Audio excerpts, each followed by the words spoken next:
Hello, my lovely, lovely audience. Anyway, welcome to possibly a new series called Metalita's Favorite Underused Tropes. Emphasis on possibly, but yeah, don't really have that much to say. Just want to get into it. Now, yeah, there's a lot of underused tropes out there that I wish we used more, but let's just get into, one that I really like in the romance scene of things. The romance novels and all that.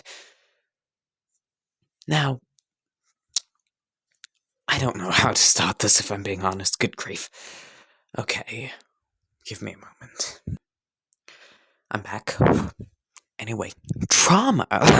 Yeah, but something I see underused or misimplemented a lot is trauma in stories. Uh, Now, how do I explain this? Yeah, characters in fiction tend to repress their trauma for long periods of time and then deal with it in one big burst.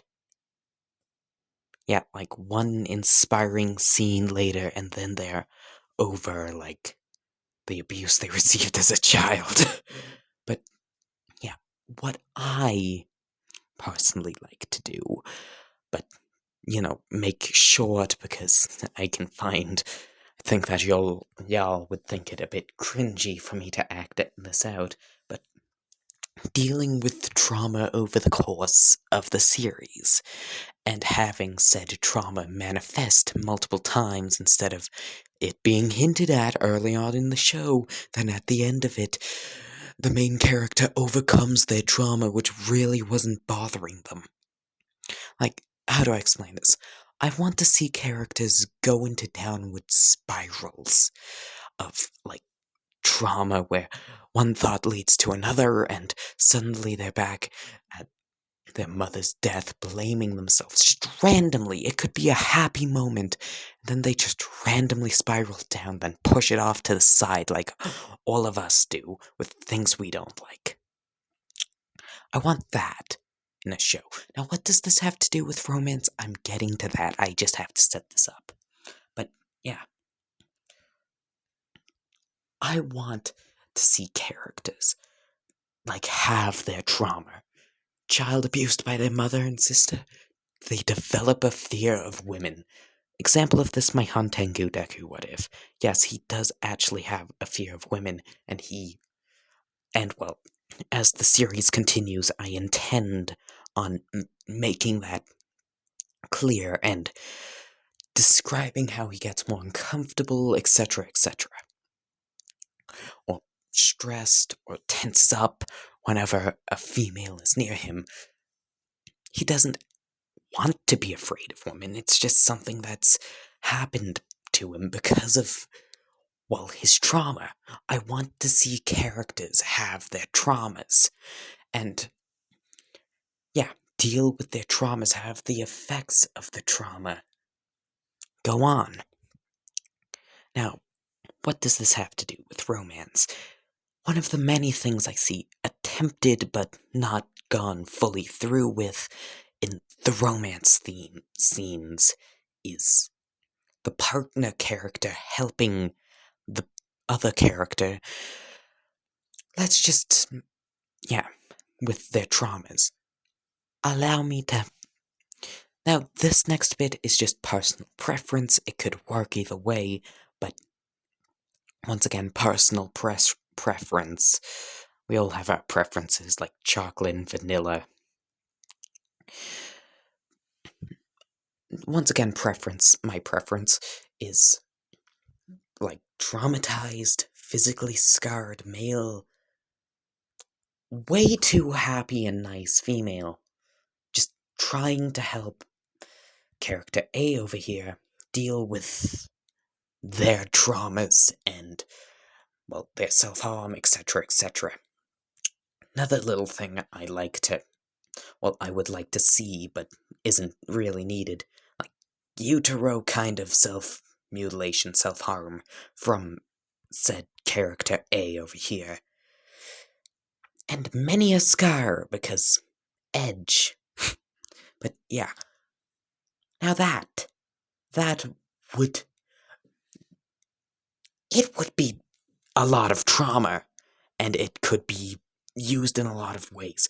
Once again, just my personal preferences.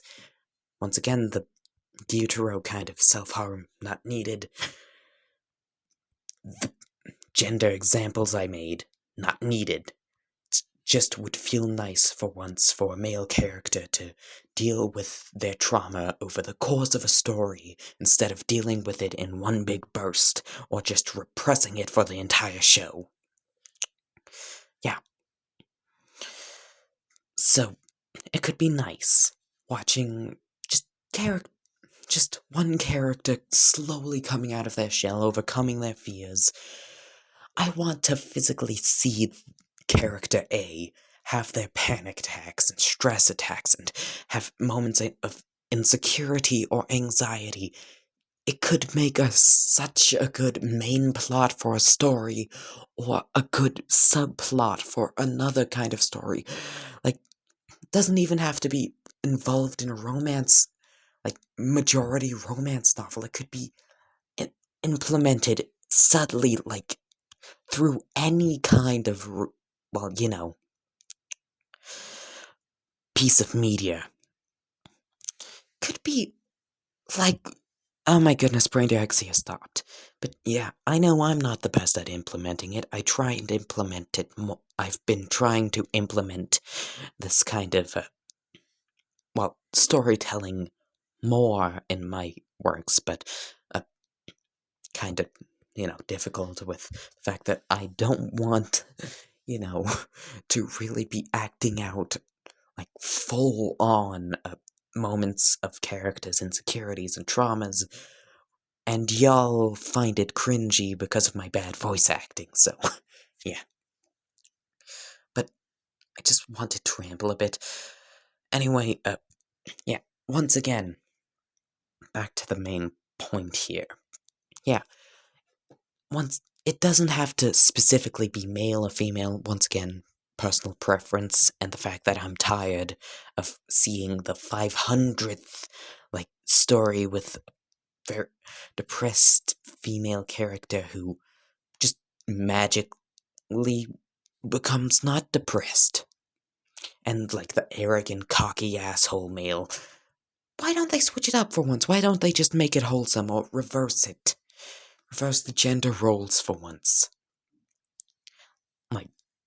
Look, if I'm being honest, it could be a good thing for body positivity too. I'm saying way too many times, but good fucking grief. It, it could be, it could even send a good message. It could be used in positive ways. It could be used for the body positivity movements. I'm not saying, I'm just gonna make this clear. I mean, the original reason body positivity started. People being born without limbs, or having burn scars, or being deformed. Just, that kind of territory. Because, what it is now is kind of depressing, if I'm being honest. Look, I support fat people, but I don't support obese people. If you're fat enough to have your own ribs break under the amount, you just eat a bit less. Not just eat a bit less and go for a 30-minute walk every day. That'll do you wonders. You don't have to diet to lose weight. It's just if you want to look like Skeletor, you should diet. But yeah, just go for a 30-minute walk every day and eat a bit less. Just cut down on the load a bit. Hell, you can even make very nice salads. Put in what you want. Put in some chicken. Put in a bit of chicken. put in what's low-fat sauces you actually like and a few pieces of lettuce and whatever else you want. Doesn't really matter. And you'd be fine. Like, a full bowl of the stuff, too, like a big old plastic container. Because, look, dieting is just unhealthy, if I'm being honest. It, it's not healthy at all, what those people are doing. Uh, this is advice from a guy who lost 60 pounds and kept it off. I didn't. Another guy who did lose 60 pounds. This is advice from him. So, yeah. Oh my goodness, back on topic. But, yeah. I just find it nice having a story where, a attractive person can get along with an. I'm just using this picture as an example. I don't actually ship these two a lot of the time. It could be a nice ship theoretically, but yeah. Aside from theoretically, the practical implication of it is. Ugh. So, yeah. Just using these two as an example. But, yeah. Character who's, scarred or has a deformity of some kind. I tend to prefer scarred, but, personal preference. Just a lot of scars, one big scar. Once again, personal preference. Could work anyway. Hell, it could even be like a racial thing, where someone's race and kind of species. Yeah, species, in case you want to take the fictional route. Race, if you want to take the more realistic route, is being publicly put down. But character B over here doesn't care.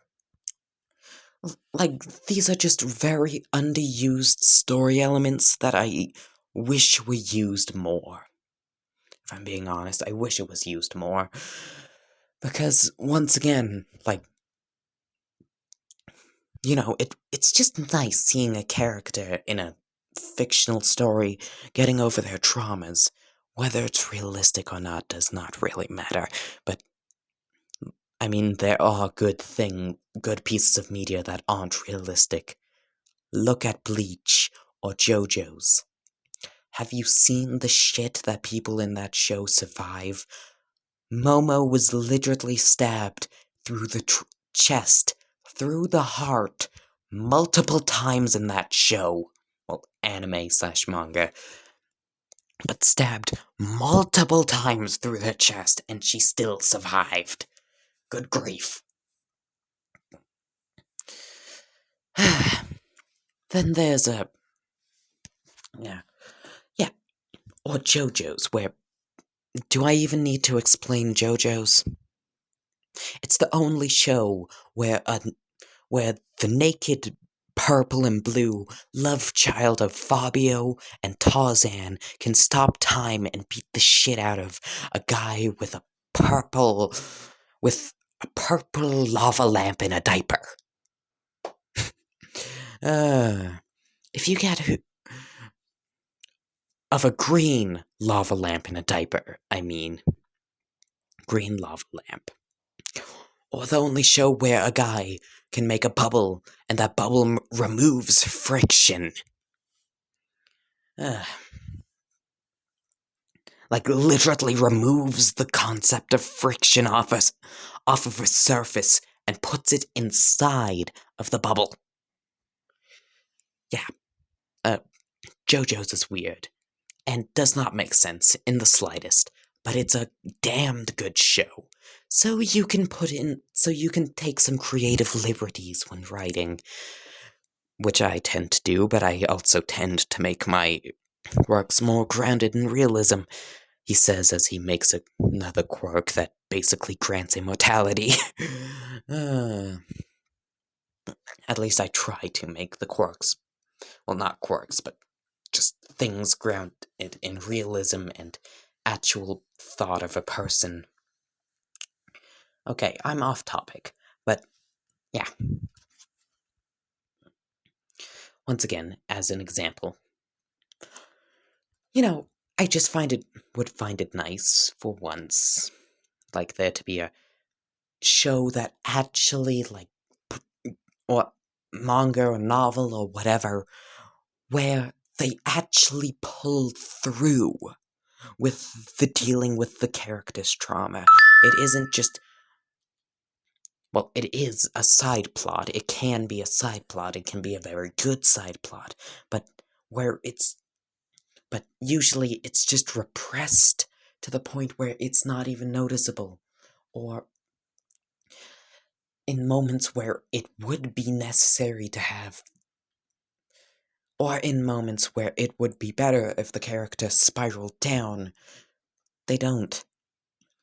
I don't know why. I mean, I get that it can be uncomfortable writing depressed characters like this, or, yeah, but I just find it that it would be nice if a character, just in a happy moment, in a triumphant moment, something like that, just had that kind of downward spiral, or, like, the actual issues that they are facing aren't just pushed to the side and used as a later on power-up plot device, where the issues are actually addressed and are worked through slowly over time, where the character has this big fear or issue that's, makes their day-to-day life a bit harder, and they just slowly over time overcome this fear or gripe or issue. That would be a fucking fantastic story, and if anyone knows any like that, please tell me. I would absolutely adore it. Anyway, yeah, if y'all enjoyed, leave a like. I'll probably do another one because I have a lot of tropes that are underused or just not talked about enough, or just moments in stories in general that I just adore for some reason and want to talk about, so yeah. Hell, maybe that's what I'll use my second channel for. Anyway, goodbye, my lovely, lovely audience. I hope you enjoyed, and I hope to see you next time. Bye-bye.